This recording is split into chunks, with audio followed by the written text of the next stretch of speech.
Corneille Nanga vient de pleurer aussi. Roubaix-Wa sort de son silence. Bandeko ba Congolais, pourquoi? Parce que le FRDC Ouazalendo avance 24 km de Roubaya et Kavunu. Ni Nezali Kolekana.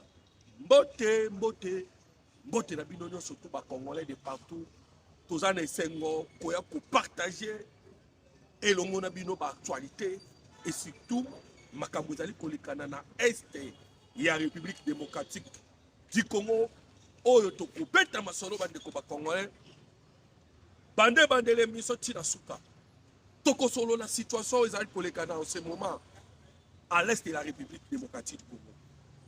Alors bandeko de tozoloba plusieurs communications yaba Rwandais komami yaba M23 AFC même Azarias Roubaix ou Azaki en silence a commis Mukanda même Moïse Katumbi. Donc au bête masolo vous allez comprendre pourquoi bango nyonso ba commis Mikanda wana. Donc solo lango bande ko na katia émission. Vous allez comprendre que action y a grande envergure et où tu kosalama nde tobeta masolo na est ya RDC. Bandeko c'est fini pour Paul Kagame. Donc obeta masolo, voilà pourquoi on est en train déjà de demander bandeko bobanda déjà kocha ba jamais pour partager parce que awa tozo solo là makambo etali la République démocratique du Congo.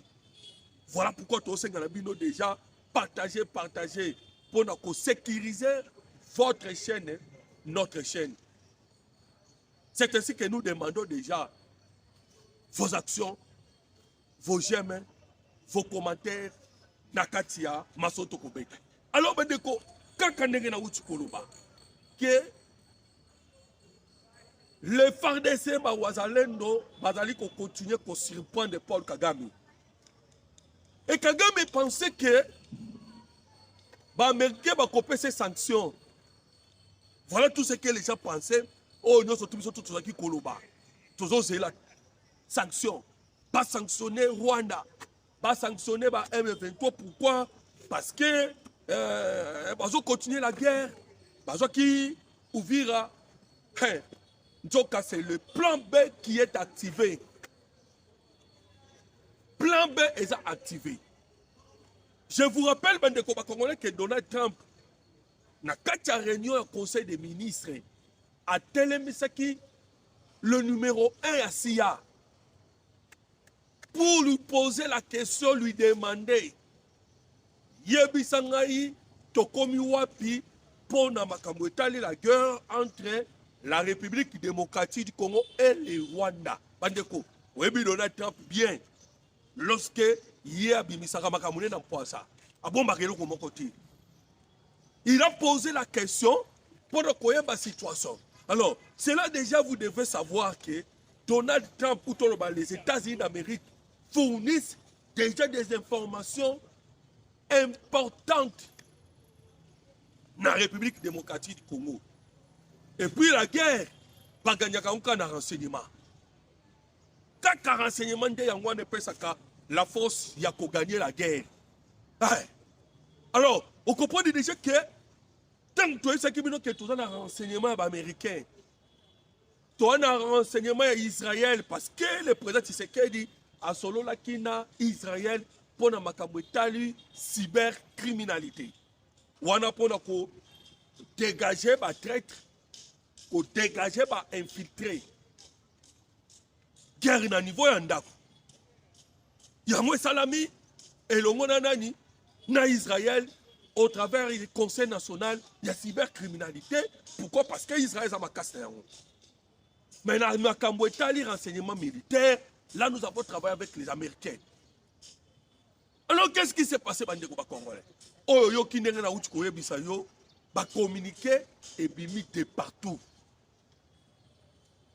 Ba M23 ba commis troisième communiqué. Tu sais qui bino que les cessez les faits Angola parce que so tangi Ruberwa il parle du cessez-le-feu Angola so ki otangi Moïse Nyarugabo na kotangi la bino bandeko okoka kake akolo ba cessez-le-feu Angola so tangi ba M23 parce que bango pe ba komi bango communiquer okoka kake cessez-le-feu Angola mais Angola décida qui cessez-le-feu wana depuis le 11 février. La RFDC a dit que nous communiqué. Pendant qu'on a dit tous d'accord, on a cessé les faits. Mais Bango Bazeli ti, la date il y a le 18. Bango Balobite, ils sont les 18. Pourquoi? Parce que Nanga Bimisa qui 7513 commandos au Yemorazo Benga. 7000 commandos à déployer pour Bayabazwa Minembwe. Mais Bandeko Congolais, nous avons des images. Tous en avons des vidéos, il y a Somo. Oh, Toki Kolaksa Awana YouTube Day. Je vous dis que Kagame Azali Kokufi Saba Rwandais dans le sol congolais. Nous vous invitons simplement pour la région de Bissau. Na groupe WhatsApp, là où on partage toutes les informations et toutes les vidéos et photos. Au mona dengenini ba komando ya nanga, ba oyo ba kokangama ba kangami, ba oyo kokufa ba kufi, ba komando ya nanga ba kwei en désordre. Et ba kwei pourquoi? Parce que ba yaki n'esprit bazwa Minembwe. Donc, Kaminem, vous avez des pièges. Oh, bah, piège à Kibango. Congolais. Je vais vous balancer quelques photos. Voilà pourquoi on a invité bien encore. Pour la région de Bissau. Vous allez voir des photos de Minembwe. Pourquoi? Parce qu'ils ont récupéré Minembwe centre. Les M23 au Komona. Ça, l'armée rwandaise. Bazali vraiment agent de gardiennage. Ce sont des agents de sécurité. Des grenades ouazalendo à s'en charger na bango. Des grenades ouazalendo à s'en bêta bango pour kozwa. Idete bandeko. Et vous savez quoi? Je vais vous dire une révélation bandeko très importante. Révélation beaucoup importante. Yoka. Et l'autre sali que le président Tshisekedi. Et Evariste Ndayishimiye. Ils ont concentré leurs forces pour la récupération de Minembwe. Parce que la récupération de Minembwe, Mobimba, je vous dis, ils ont un coup fatal pour Paul Kagame. Et pourquoi Evariste Ndayishimiye na président Tshisekedi va consacrer ma casse na bango sur la Minembwe bandeko? Je vais vous révéler. Ezali pona kosilisa Paul Kagame oto benginini les hypothèses oyo Kagame na otamba. Kagame est en train de chercher et le monde ba M23 cause ya basa la guerre va obtenir ba dialogue, va obtenir ba négociation. Seul moyen ezalaki kaba kota ndenge ba seja ki Minembwe. Et puis une erreur. Vous allez voir dans la communication dans la Rotangi la bino. Au Kabango tout déclaration dans bango ezaka ke oh non. Minembwe banyamulengi. Minembwe banyamulengi. Et pourtant Minembwe oto kobeta masolo. Ce sont les Rwandais qui koya lokola ko se réfugier na Minembwe. Mais ils ont trouvé des autochtones. Ils ont trouvé des Congolais. Na Minembwe bikolono sezali. Bafilero bazali. Babembe bazali. Mais tant qu'on a Moïse Nyarugabo, tant qu'on a Azaria Surubewa, un ancien vice-président Mboka Oyo, na communication na ye, il lit directement Minembwe na Banyamulenge. Donc pour na Azaria Surubewa, bandeko ba Congolais, tangu ba drone mataka etala kalikolo kuna elobi awa Banyamulenge bango yeyo bafilero yango do drone etala. Vous voyez comment Kagame qui était formé par les Américains, na guerre psychologique, qui veut dire guerre ya lukuta, azomema ba Congolais na narratif, azomema ba Congolais na banzela ba croire que bitumba ba bunda et que minembo ne comme ya banyamulenge, deko Congolais. Ata ba commentaire au commentaire par-ci par-là. Sachez-le bien que minembo ezali ya ba Rwandais te, ezali pe ya banyamulenge te. Minembo ezali ya ba Congolais nyonso. Alors narratif ya bombe ko ciblé banyamulenge ezali mensonge, ezali poison rwandais. Et la poison rwandais bande quoi. Alors constatez maintenant que des deux solo bande quoi Congolais. Kagame est soufflé par M23 essoufflé.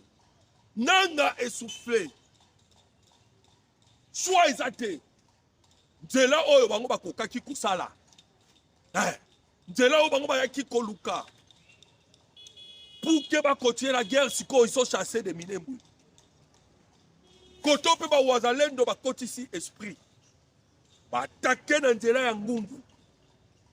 Et quand vous êtes en Ngungu, on a déjà Rubaya. Rubaya déjà de loin. Koto pe ba yela Nzela Kafunu. Lobby déjà, les Wazalendo bazaki na Kavun. Alors vous allez constater que la guerre, Oyo Paul Kagame à Lukaki, a Okokayango li susute. Bandeko la force ya Kagame zalaki net au Tchouem Sabino. Ba traître na ba infiltré. Oyo bazaki ko travailler le monae. Mais déjà le moment où le quoi ba longo li bango. Donc c'est fini pour Paul Kagame. Et c'est pour naï. Alors, on me dit que maintenant, moment Oyo, ici, Moko est athée, avec Paul Kagame. Maintenant, les Congolais, qu'est-ce que le président Tshisekedi est en train de faire? Secrètement, on est en train de chercher comment pour nettoyer maintenant la rébellion. Tant que Monaka Mouzé avait appliqué le même formule, où le président Tshisekedi a aussi à l'élo. Et la formule en dernier. Tant que guerre est comme qui m'a cassé, Mzee Laurent Désiré Kabila a invité qui Namibie, Zimbabwe, Angola, pour nous appui et pour nous attaquer Paul Kagame. Voilà pourquoi, à l'époque, le Paul Kagame a travaillé et le monde américain, des années qui est mais déjà guerre comme qui très difficile pour nous. Le président Tshisekedi appliqué même principe à la République démocratique du Congo a solo li. Na Tanzanie, to signé un accord bilatéral. Na makambo etali la sécurité et la défense. Après Tanzanie, tu as signé pena Angola. Protocole d'accord. Na makambo etali la sécurité et la défense. Lobby sikoyo bandeko, tu as signé na Afrique du Sud. Vous comprenez que na moment oyo tu as signé déjà na ba pays voisins nyonso. Ba pays tout, ezali tout autour ya République démocratique du Congo, tu as signé bango les accords pour na makambo etali la paix et la sécurité dans la République démocratique du Congo. Alors, on comprend déjà que Bitumba Oto Obunda, parce que nous avons une question. Alors, mais comment est-ce que la République démocratique du Congo, Mboka Makasi, le Mboka Mounene, pour nous aussi, ça a moins rébellion, M23, il faut tout ça, là, protocole d'accord, na Mboka Ebele, Belé. Bande Congolais. C'est parce que la personne en question a qui informé. Qui informé. RDC Bomona. Lobby. Tu vas découvrir des armes fabriquées en Pologne. Des armes fabriquées en Pologne. Namaboko Yabalani, Namaboko Yaba M23. Des fusils d'assaut MMS. Namaboko Yanani, Namaboko Yaba M23. Alors, Vous pensez que les M23 ndenge baza wana ndenge ba bunda wana ezaka M23? Mais non. La France est derrière, l'Union européenne est derrière. Oui, mais déjà que l'Union européenne déjà va sanctionner l'Afrique du Sud déjà dans combien de sanctions? Quantième déjà. Ah, tu as masolo bande. Déjà Afrique du Sud, dans le cas de Russie, 15 paquets de sanctions. Déjà, 15 paquets. On va sanctionner dans le Russie. Mais l'Europe est capable de sanctionner le Rwanda. Vous savez pourquoi? Et alors que la République démocratique du Congo, guerre naïe, et ça n'est pas mort et pelé, qu'on est quand même hein, la Russie. Qu'on est la guerre en Russie dans l'Ukraine. Et vous allez constater que sanctions exatées. Sanctions exatées. Pourquoi sanctions exatées? C'est parce qu'ils sont ensemble. Thierry Mariani a fouillé qui sont véritaires, qui sont. Alors, l'Union européenne, ba travaillaka na Rwanda. Ba na Rwanda na Butu, na Moïne ba osa assembla. La France a na Rwanda. Voilà pourquoi Bisopé Sengeli, tout ça la coalition avec des pays africains. Parce que Babindele wana ba komo na ba français, ba européens, tout ça. Lobi na ngo ba kotika Kagame ba yeko koma na Angola. Ba kotika Angola ba komi na Tanzanie. Voilà pourquoi maintenant il faut signer na bamboka wana nyonso. Pour déstabiliser Bakwa et Mobutu, ils avaient utilisé le Kenya, l'Ouganda et le Rwanda. 3 pays, il y a région. Parce que Baïba Kenga qui a facilité pour Nabam. Alors, comprenez maintenant que nous sommes République démocratique du Congo, tout solo lina ba pays voisins tout. Tout signé na bango ba accord bilatéral. Dans makambo etali, la défense et la sécurité. Nous sommes pour mettre la fin à la guerre dans l'Est de la République démocratique du Congo. Et Kobo ça n'a pété. Nous avons communiqué avec M23. Vous allez comprendre que makambo eza kobebe la bango. Il suffit simplement oyoka bango ndenge ba olela. Vous allez comprendre. Pourquoi? Parce que zo beta di solo yaba Blackwater, bazo beta di solo à Burundi. Bango tous ceux qu'on a dit bango, ils sont en colère contre Burundi. Alors, Bandeko, tout le monde qui bien avec Paul Kagame, il faut que Nenaye Tina Souka. Pour moi, je dis déjà que moi, Naya Biarimana, ça déjà on a Congo. Ça fait déjà débat. Pourquoi moi, Naya Juvenal Abiarimana? Autre bengi na kombo Jean-Luc Abiyarimana. Aye na République démocratique du Congo Kosalani. Boyebi ki azalaki na États-Unis d'Amérique. Place à Koutanaki, azalaki na administration Trump. Qu'est-ce qu'il est venu faire en République démocratique du Congo? Déjà Bandeko, tout besoin na Rwanda. Lobby, il y a eu réunion secrète. Bandeko Congolais parce que au Koyebi sangai réunion secrète, mais comment vous avez connu cela? Dans le lobby là yo les lotos na ba service ya renseignement makasi koleka ba Rwandais na ba Ougandais. Réunion secrète entre le Rwanda et l'Ouganda tout autour de leurs frontières. Lobby, agitation totale, trouble. Déjà ba Rwanda bazali ko communiquer bazo banga la présence ya Jean-Luc Abiyarimana. Et ils accusent Tshisekedi. Barbio, Tshisekedi a ligné pété. Ndeni na quelque chose moins Abiyarimana. Bandeko. La paix dans l'Est de la République démocratique du Congo égale le départ de Paul Kagame et de Museveni. Voilà. Aussi longtemps Museveni na Paul Kagame. Bakwa ite. Wande la kisike. Nanu tosisi makamute. Tito kokwa isabango. Alors, quand vous allez maintenant constater que moi na Juvenal Abiyarimana aye poto lukandenge nini tokende kocha démocratie na Rwanda. Le président Tshisekedi alingi alakisa na Paul Kagame ke ye moko ka Kagame azana monopole il y a qu'à déstabiliser la République démocratique du Congo. Il n'est pas le seul. Alors, vous allez maintenant comprendre que tous les Hutus, au Bazana Rwanda en ce moment, ils sont en joie. Par rapport à la présence de Yabiarimana dans la République démocratique du Congo, les Hutus là-bas sont en joie. Parce que l'un de leurs a déjà en la République démocratique.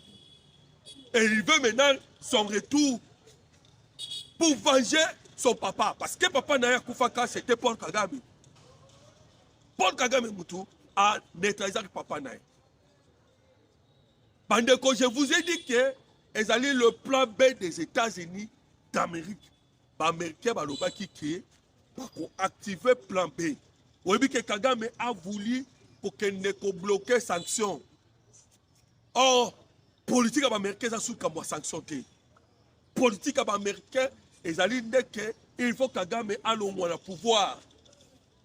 Nous n'avons plus encore besoin de sanctions. C'est Kagame qui quitte le pouvoir à Biarimana. Ndeko moko akomela kingai alobi mais ndeko molotobi no pe bo lekisi ko bimisa ba secret trop. Pourquoi bo bimisa ba secret ya République démocratique du Congo bo bimisa secret mingi. Mais na moment oyo ce n'est pas important. Bo bimisa ba secret bandeko je demande ba je nabino bo aimer notre émission. Je vous dis que donc, tu vois, Sabino, dossier ya, Banyamulenge, na Mulenge. Mulenge est en montagne d'Abisso. Banyamulenge, ce sont des Rwandais, au Baoutaki, Kunana, Rwanda, Bayaki, Bakimaki Guerre, Bamisu Babotami Awa, Bamipesi Komo, Bazali Banyamulenge. Mais ils ont trouvé des Congolais dans Mulenge. Alors, pourquoi j'ai dit cela? Toutes ces révélations, bon, on a tout bien ça. Makambu oye batama otolo ba oyo ba wande balingaka yango te. C'est comme si to fungola mémoire ya ba congolais ba comprendre que quand on parle de Mulenge ezali ya ba kolo nyonso. Ils ne doivent pas lier Mulenge pas avec le Banyamulenge. Hein, ba osa la liaison wana comme si les autochtones ya Mulenge ce sont des tous qui sont venus du Rwanda, ah mais non, ça c'est faux. On les a dit qu'on peut sa histoire. Ils ont dit quoi, Zombo, Nyazombo, Basali, non. Ce sont pas les Zombo. Voilà, des Congolais, aimer notre émission, pour les cater.